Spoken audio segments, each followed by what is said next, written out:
নাগৰিকত্ব সংশোধনী বিধেয়ক বাতিলৰ দাবীত হাত শিঙিমাৰীত বন্তি জ্বলাই এছপিৰ জোৰ সমদল। ৰাজ্যৰ বিভিন্ন প্ৰান্তৰ লগতে দক্ষিণ শালমাৰা মানকাছাৰ জিলাৰ জিলা উপায়ুক্ত কাৰ্যালয়ৰ সন্মুখত আজি সন্ধিয়া অগপ দলৰ জিলা সভাপতি আৰু লগতে দলীয় কৰ্মীসকলে বন্তি জ্বলাই নাগৰিকত্ব সংশোধনী বিধেয়ক 2016 বাতিলৰ দাবীত সৰ্বানন্দ সোণোৱাল গৌবে, হিমন্ত বিশ্ব শৰ্মা গৌবে, বিজেপি হাই হাই আদি বিভিন্ন শ্লোগানেৰে উত্তাল প্ৰতিবাদ সাব্যস্ত কৰে।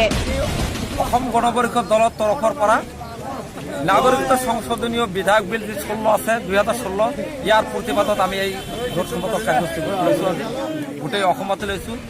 নাগৰিকত্ব সংশোধনী বিধায়ক বিল আমি কেতিয়াও মানি নলওঁ। অসম গণ পৰিষদ দলে এইটো অসমৰ ৰাইজৰ বোজা হ'ব। অসম গণ পৰিষদ দল অসমৰ দল, অসমীয়া মানুহৰ দল।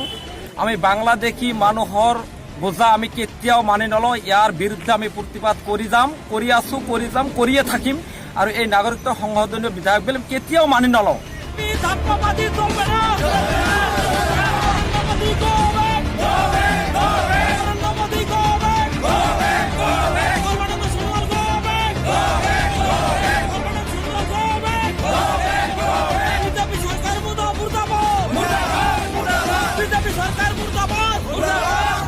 হাত শিঙিমাৰীৰ পৰা দিলৱাৰ হুছেইনৰ report, news 13 north east Assam.